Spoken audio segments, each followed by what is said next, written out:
অনেক আগে থেকে ইরান আক্রমণের প্ল্যান কষেছিলেন নেতানিয়াহু এবং ক্লিনটন প্রাক্তন মার্কিন প্রেসিডেন্ট এই ভাষাতেই এবার সমালোচনা করেছেন ইসরায়েলের প্রেসিডেন্টের বিরুদ্ধে এবং ইরানের সঙ্গে যুদ্ধ চালিয়ে যেতে চান নেতানিয়াহু। আর এভাবেই নেতানিয়াহু চিরকাল ক্ষমতায় থেকে যেতে চান। বিস্ফোরক মন্তব্য করেছেন এবার ক্লিনটন।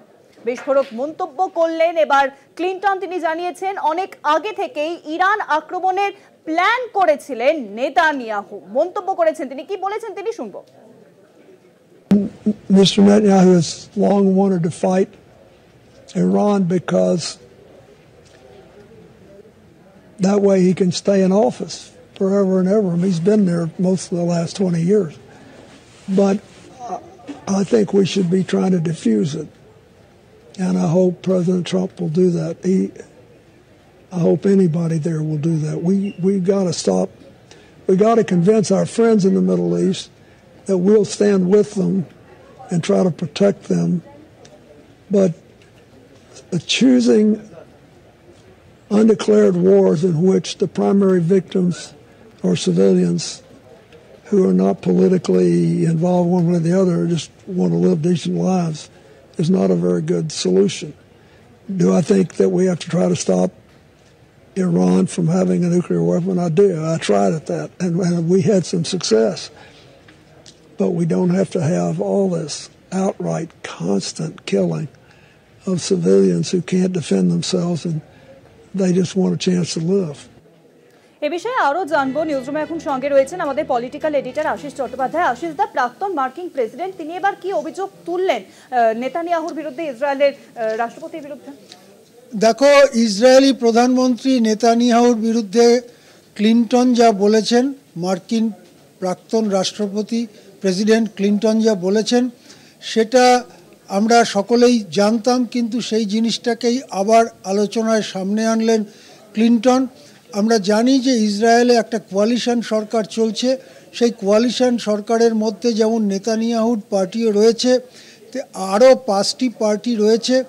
এই সবকটা পার্টি মিলিয়েও ওদের যে পার্লামেন্ট, যেটাকে নেসেট বলা হয়, সেখানে ওদের সংখ্যাগরিষ্ঠতা খুব টেনে টুনে কখনো হয় কখনো হয় না এই পরিস্থিতি। এই জায়গায় দাঁড়িয়ে গাজাতে যে গণহত্যা চালিয়ে যাচ্ছে ইসরায়েল, বিশেষ করে নেতানিয়াহুর প্ররোচনাতেই সেই গণহত্যা চালানো হচ্ছে, তা নিয়ে ইসরায়েলের ভেতরেই বিরোধী দলগুলো তীব্রভাবে সরব এবং তারা চাইছে বর্তমান পার্লামেন্ট, অর্থাৎ তাদের যে নেসেট, তাদের পার্লামেন্টকে নেসেট বলা হয়, সেই নেসেট ভেঙে দেওয়া হোক এবং নতুন করে নির্বাচন হোক।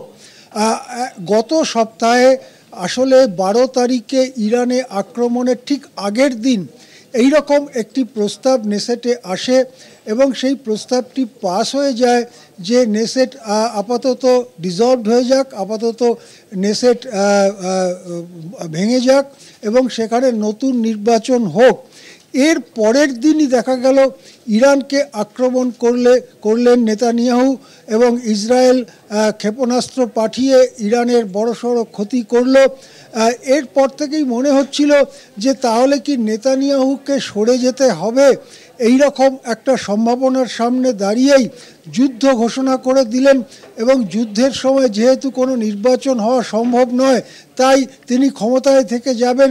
আর যুদ্ধের গতি প্রকৃতি যদি মোটামুটি ইসরায়েলের পক্ষে যায়, সেক্ষেত্রে জনপ্রিয়তা বাড়িয়ে নিতে পারেন নেতানিয়াহু এবং যুদ্ধের পরে কোনো একটা সময় নির্বাচন করিয়ে আবার ক্ষমতায় থেকে যেতে চান।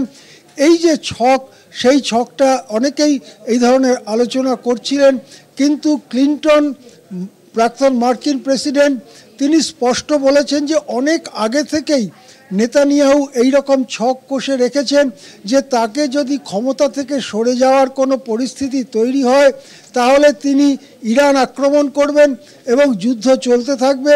বেশ কিছুদিন যুদ্ধ চলার সময়েতে কোনো নির্বাচন সম্ভব হবে না এবং তারপরে যুদ্ধে যদি মোটামুটি ভালো ফল ইসরায়েলের পক্ষে আসে তখন তিনি নির্বাচন করিয়ে আবার ক্ষমতায় থাকবেন।